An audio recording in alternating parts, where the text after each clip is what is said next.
राधे राधे, जय श्री कृष्णा। मैं सीमा सिंह बड़ों को चरण स्पर्श, छोटों को प्यार और बराबर वालों को नमस्कार करती हूँ। आज हम चातुर्मास के महात्म्य का 9वां अध्याय सुनेंगे। अब तक हमने 8 अध्याय सुने हैं। आशा करती हूँ आपको सभी अध्याय अच्छे लग रहे होंगे। आइए अब हम चातुर्मास के महात्म्य का 9वां अध्याय सुनते हैं। ईश्वर कहते हैं कि हे कार्तिकेय, मैंने षोडश उपचार विधि से विष्णु भगवान की पूजन की तुम्हें विधि बताई, जिसके करने से ब्राह्मण, क्षत्रिय, वैश्य तीनों ही द्विज जातियों को मोक्ष की प्राप्ति हो जाती है, परंतु शूद्र और स्त्री जाति को विष्णु पूजन का अधिकार नहीं है। कार्तिकेय जी बोले कि फिर आप शूद्र और स्त्री जाति के धर्म का वर्णन कीजिए, जिससे कि विष्णु भगवान की आराधना करने का उन्हें भी अधिकार मिले और उन्हें भी मरने के बाद मुक्ति मिले। तब ईश्वर कहते हैं कि चाहे कितना ही श्रेष्ठ शूद्र क्यों न हो, उसे वेद के एक अक्षर को भी पढ़ने और सुनने का अधिकार नहीं है। यदि पढ़ेगा तो वह नरकगामी होगा। वेदों और गुरुजनों का कथन है कि शूद्र पुराण को पढ़े, वेदों को न पढ़े और न सुने। स्कंद जी बोले कि हे महाराज, श्रेष्ठ शूद्र और संत तथा शूद्र, इनका भेद मुझे विस्तार पूर्वक समझाइए। तब ईश्वर बोले कि जिस शूद्र ने धर्म पूर्वक पत्नी का विवाह किया हो, वह श्रेष्ठ शूद्र है और अपनी जाति को 10 दोषों से रहित तथा समान रूप वाली नारी से जिसने वेद के अनुसार विवाह किया हो, वह भी श्रेष्ठ शूद्र कहलाता है। और जिसने ऐसी नारी से विवाह किया हो जो कामातुर न हो, लंगड़ी लूली न हो, प्रशंसा योग्य हो, जिसमें क्षय रोग महामारी न हो, जिसकी प्रशंसा सब करते हो तथा सब सुंदर गुण उसमें हो, बहरी न हो, मीठा बोलने वाली हो, सुस्त न हो, 10 दोषों से रहित हो, ऐसी नारी के साथ जिसने वेद विधान पूर्वक विवाह किया हो, वह भी श्रेष्ठ शूद्र, देवाधिदेव शूद्र कर्म करने वाला कहलाता है। ऐसी नारी पुरुष कर्मों में सबसे बढ़कर मानी जाती है। उसके साथ किया हुआ धर्म कर्म भी संपूर्ण फल को देने वाला होता है, और विशेषकर चातुर्मास में तो यह अधिक फल प्राप्त होता है। तथा वह शूद्र भी वैसा हो कि ऐसे पूर्वोक्त गुण वाली नारी से प्रेम करने वाला, पवित्र तथा नौकरों की ठीक रक्षा करने वाला, नित्य श्राद्ध हवन आदि करने वाला, देवों को उनका कीर्तन, नमस्कार, पंचयज्ञ आदि करके प्रसन्न करने वाला, तथा स्नान, तर्पण, हवन तथा ब्रह्म यज्ञ, अतिथि पूजा, इन 5 यज्ञों को करने वाला श्रेष्ठ शूद्र कहलाता है। और ये बिना मंत्रों के ही किए जाते हैं। स्त्री तथा शूद्र इन्हें बिना मंत्रों के कर सकते हैं। इन 5 यज्ञों से पितर देवता प्रसन्न होकर यथेष्ट फल प्रदान करते हैं। जैसे पति की सेवा करने वाली पतिव्रता नारी में सब देवता निवास करते हैं, वैसे ही इन श्रेष्ठ शूद्रों में धर्म आदि निवास करते हैं तथा पितर तथा देवताओं को प्रसन्न कर देते हैं। उन शूद्रों में सब धर्म कर्मों का निवास मानना चाहिए। चातुर्मास में विष्णु भगवान की भक्ति से तो उनका कल्याण ही होता है। और जिस शूद्र ने अपनी ही जाति की नारी का करावा किया हो, अर्थात दोबारा विवाह किया हो, उस नारी का पहला पति उसके आधे कर्मों का हकदार है। अब दूसरे पति को सुनो। धन का अधिकार नारी का है, अर्थात पुरुष कमाकर के लाए और पत्नी के हवाले कर दे। वह उस धन को धर्म आदि कामों में खर्च करे। अगर वह ऐसा करती है तो आधे धर्म फल की भागीन हो जाती है। वैसे तो मनुष्य अपने किए हुए कर्मों को खुद ही भोगने वाला होता है, चाहे अच्छे कर्म हो या बुरे कर्म। जो नारी पति के मर जाने के बाद उसके साथ सती हो जाती है, वही साध्वी नारी है। वही अपने कुल को तार देती है। अन्य जाति की नारी भी चाहे कुंवारी हो, करावा किया हुआ हो, अपने पति के साथ आग में जलकर मर जाए तो उसका भी उद्धार होता है। जैसे पानी में डूबने वाले को कोई धर्मात्मा खींच कर निकाल लेता है, वह ऐसा ही फल पाती है। वैसे ही पतिव्रता नारी अपने पति को नरक में जाने से बचा लेती है। जो पुरुष गैर जाति की नारी का करावा करते हैं तो वे दोनों ही धर्म कर्म से पवित्र हो जाते हैं। अपने धर्म कर्मों को करते हुए, अपने सत्कर्मों के फल भोगते हुए शूद्र जाति में पैदा हुई नारी उत्तम कहलाती है। किसी की करावा की हुई नारी को जो फिर कोई ग्रहण करता है वह वृद्धि को प्राप्त नहीं होता, और यदि उसके साथ पुरुष कर्म करता है तो एक उसका पुरुष कर्म 10 गुना बढ़ जाता है और अनंत तृप्ति देने वाला होता है। और गोद ली हुई कन्या दासी कहलाती है, वह श्रेष्ठ शूद्रों की गिनती में गिनी जाती है। पिता ने अपने उद्योग से जिस कन्या का विवाह विधि से वर को दे दिया, वह कन्या पितर तथा देवों को प्रसन्न करने वाली, अच्छे लक्षणों वाली, नम्र विचार वाली, अच्छे गुणों वाली, अच्छे चाल चलन वाली, पतिव्रता, अच्छे खानदान में पैदा हुई, धर्म पूर्वक ब्याही हुई, धर्म पर चलने वाली, अपने पति, कुल और पितृ लोग दोनों को ताड़ देती है। ईश्वर कहते हैं कि श्रेष्ठ शूद्रों का विधान मैंने तुमको बताया। अधो जाति में पैदा हुए सत्कर्म रहित श्रेष्ठ शूद्रों का विवाह 10 प्रकार का है। उसके 10 प्रकार के पुत्र होते हैं। उन 10 विवाहों में पहले 4 प्रजापाल्य, ब्रह्मा, देव, श्राप, उत्तम, शेष, गंधर्व, असुर, राक्षस, पक्षाचक, कृत्रिम, आदम, मध्यन विवाह हैं। अब उनके पुत्रों के नाम सुनो। ओरस, क्षत्रिय, दत्तक, कृत्रिम, घटोत्कच, उपावस, कार्तिक, स्रोतक, कृत, भौम, सर्व, ये 10 प्रकार के पुत्र हैं।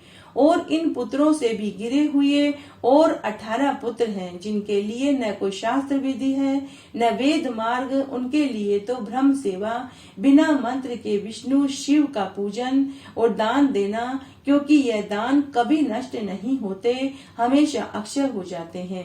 जो श्राद्ध से दिया जाए, बिना श्राद्ध तथा अपवित्रता से दिया गया दान वेर का कारण होता है। उसके लिए तो अहिंसा आदि धर्म बड़ा फल देने वाला होता है।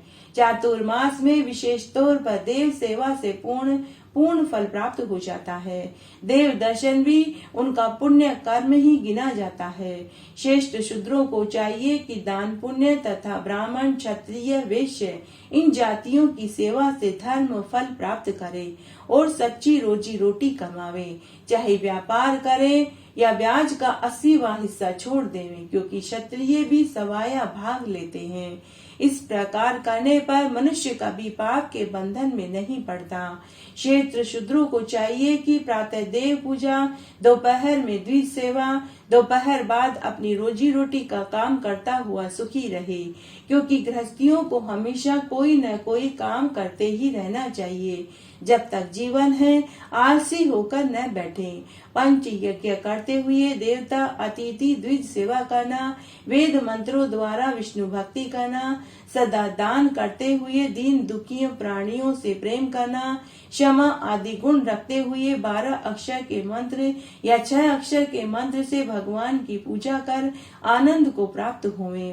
श्रेष्ठ संतान, सदाचार, सज्जनों की सेवा, छल कपट छोड़कर 3 प्रकार के आत्मिक, दैविक, भौतिक तापों से रहित होकर संन्यास या वानप्रस्थ में रहते हुए श्रेष्ठ शूद्रों को चाहिए कि धर्म का भय मानते हुए अपनी योग्यता अनुसार सब प्राणियों को प्रसन्न करे तथा विष्णु और शिव की आराधना करे। और चातुर्मास में तो विशेषकर शुभ कर्म करने वाला श्रेष्ठ शूद्र स्वर्ग में देवताओं के समान विराजमान रहता है। आइए अब हम आकाश दीप के महात्म्य को सुनते हैं।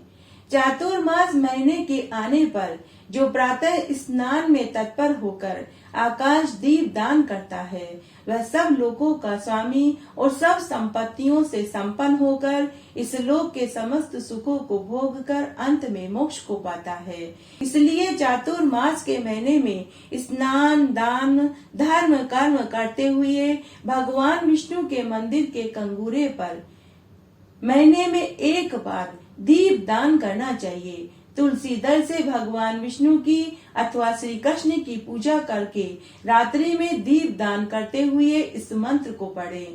दामोदराय विश्वाय विश्व रूप धराय च नमस्कृत्वा प्रदास्यामि व्योम दीपम हरि प्रियम। अर्थात मैं सर्व रूप एवं विश्व रूपधारी भगवान दामोदर को नमस्कार करके यह आकाश दीप दान करता हूँ। जो भगवान को सबसे अधिक प्रिय है। हे ईश्वर, आप मेरे इस आकाश दीप के दान को स्वीकार करें। व्रती मनुष्य को प्रातः काल स्नान और पूजा का क्रम नियम पूर्वक करना चाहिए। चातुर्मास की समाप्ति पर आकाशदीप के नियम को भी समाप्त कर ब्राह्मणों को भोजन करावें और इस अमिट फलदायी व्रत का समापन करें। जो कीट और कांटों से भरी हुई दुर्गम एवं ऊंची नीची भूमि पर दीप दान करता है, वह कभी नरक में नहीं जाता। प्राचीन काल में राजा धर्मचंद ने आकाश दीप दान के प्रभाव से श्रेष्ठ विमान पर आरूढ़ होकर विष्णु लोक को प्राप्त हुआ था। जो मनुष्य चातुर्मास में भगवान के श्री विग्रह के समक्ष कपूर का दीपक जलाते हैं, उसके कुल के उत्पन्न सभी मनुष्य भगवान के प्रिय बन जाते हैं। चातुर्मास में आकाश दीप दान करते समय इस मंत्र को बोलना चाहिए। नमः प्रीतभ्य प्रेतोभ्य, नमो धर्माय विष्णवे, नमो यमाय रुद्राय, कांतारपतिये नमः। अर्थात पितरों को नमस्कार है, प्रेतों को नमस्कार है, धर्म स्वरूप विष्णु को नमस्कार है, यमराज को नमस्कार है तथा दुर्गम पथों में रक्षा करने वाले भगवान रुद्र को नमस्कार है।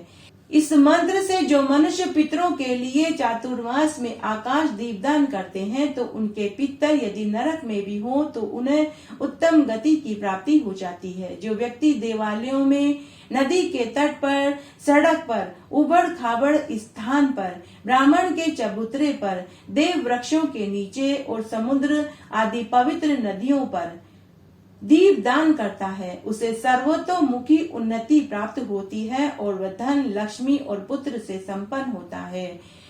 जो चातुर्मास में 3 दिन भी मंदिरों में दीपदान करते हैं तो वे भी भगवान के अनुग्रह को प्राप्त कर लेते हैं। ब्रह्मा जी कहते हैं कि चातुर्मास में जो भक्त प्रातः काल स्नान करके पवित्र हो कोमल तुलसी दल से भगवान की पूजा करते हैं तो वे मोक्ष को पाते हैं। पूर्व काल में भक्त विष्णुदास ने भक्ति पूर्वक तुलसी पूजन से शीघ्र ही भगवान के धाम को प्राप्त हुआ था।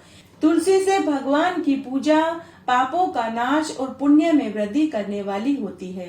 अपनी लगाई हुई तुलसी जितना ही अपने मूल का विस्तार करती है, उतने ही सहस्त्र युगों तक मनुष्य ब्रह्मलोक में प्रतिष्ठित रहता है। यदि कोई तुलसी संयुक्त जल में स्नान करता है तो वह पाप मुक्त हो जाता है।